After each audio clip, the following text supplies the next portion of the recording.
नमस्कार हजुर, नमस्कार सबैलाई मिठो सम्झना। Good evening.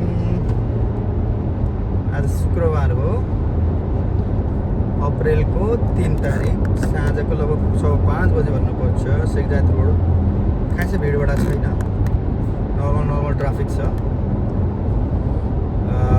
के भइरहेको छ, कता हुनुहुन्छ? अलिअलि गर्मी पनि सुरु भइसकेको छ पक्कै पनि देश विदेशमा, स्पेसली इन्डिया नेपालको कुरा गर्दै गर्दा। तर पहाडतिर त चिसै हुन्छ, तराईतिर अलिक गर्मी। यहाँ दुबईमा भने अझै पनि मौसम राम्रै छ, हल्का हल्का बादल छाया, त्यस्तै 22, 24, 25, 26 डिग्री सेल्सियस तक, म्याक्सिमम् 26, 27 जस्तोको आसपासै छ है। 2-3 दिन पहिलासम्म मङ्गलबारसम्म पानीका बुन्दाहरू पनि परिरहेका थिए, त्यस कारणले पनि होला।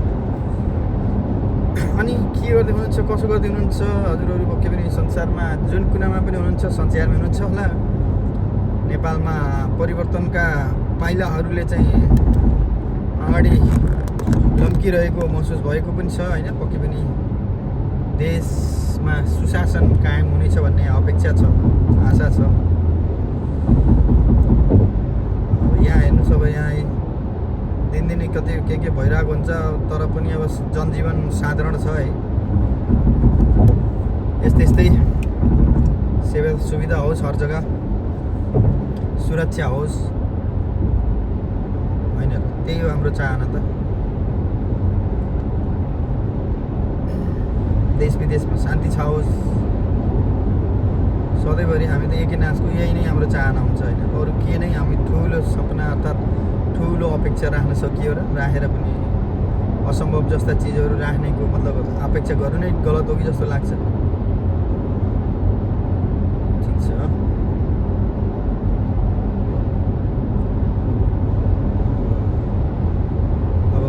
चैत पनि 23-24 तारिक कति तारिक गयो आज होइन, अन्तिम हुन लाग्यो। वैशाख 1 अर्थात् नेपाली विक्रम सम्वत नयाँ वर्ष एकदमै घर दैलोमा पुगिसकेको छ। यस्तै हो, आज गयो भोलि गयो, यो गयो यस्तो भयो भन्दा भन्दै आफ्नै उमेर ढल्किरहेको थाहा पाइँदैन है। हुन त यो मायाजाल होला। अब एकहोरो हामीले सोचिरहने भने त आज गयो यस्तो दिन, भोलि कस्तो भन्ने आफ्नै भविष्यको बारे अर्थात् जिन्दगी सानो भयो जस्तो फिल हुन्छ होला पक्कै पनि। यो मायाजालमा यो सबै घनचक्करमा चाहिँ पारेपछि ईश्वरीय शक्ति पनि भनौँ होइन, त्यो चाहिँ मान्छेको मन चाहिँ चञ्चलता हुन्छ।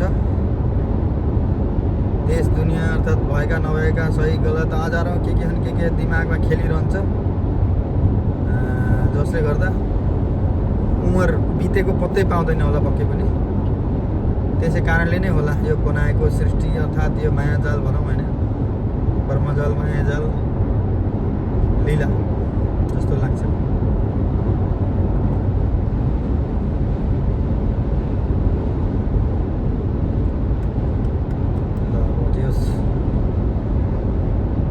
यो अहिले म जति यो भिडियोमा चाहिँ जति 3 मिनट 3.5 मिनटको बाटो पार गर्न कमसेकम 40-50 मिनट 1 घन्टा नि लाग्थ्यो पहिला। अहिले जे होस्, अब यस्तै स्थितिले भनौँ, स्थिति अलिकति त्यस्तै भएर हो कि अर्थात् के कसो जे भए तापनि जे होस्,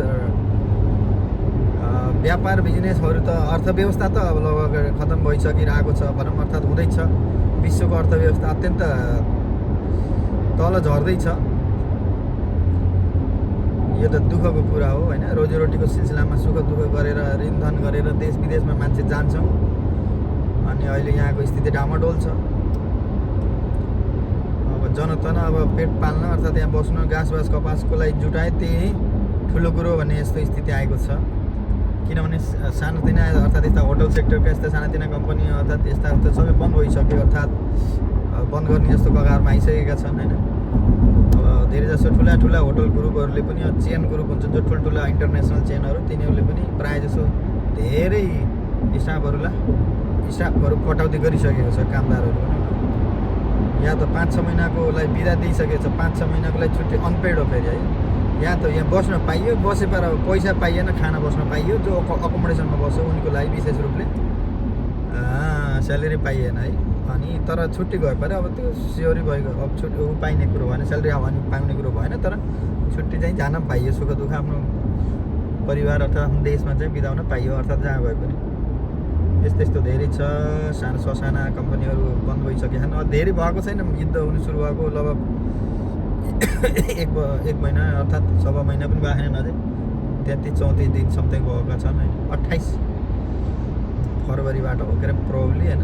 पुरा मार्च 31 दिन भयो र प्लस आज 3 तारिक 33-34 दिनको अन्तरालमा अर्थव्यवस्था अत्यन्त नाजुक बनेको अवस्था छ। विशेष रूपले अब यो यहाँ अब खाडीको कुरा गर्ने हो भने तर यसको असर अमेरिका, जापान, अस्ट्रेलिया, क्यानाडा जो पनि अब युके, युएसए जो भी हुनु होइन ठुला ठुला देशलाई पनि परेको भन्ने चाहिँ हामीले सुनिन्छ।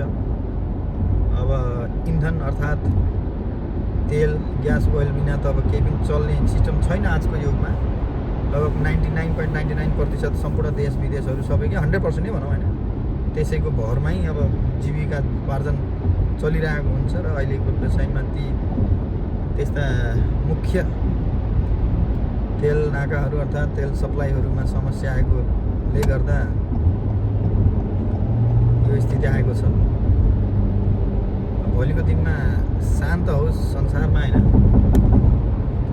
साधारण होस् भन्ने चाहिँ कामना छ, हाम्रो प्रार्थना पनि छ। यस्ता छिटपुटको घटनाले पनि अब जसको ज्यान गएको छ बिचरा होइन, बेकसुर मान्छेहरूको ज्यान गएको छ, देश विदेशका मान्छेहरूको, तिनको घरमा त वज्रपाती परेको छ है। दुःखको कुरा के गर्नु, यस्तै छ।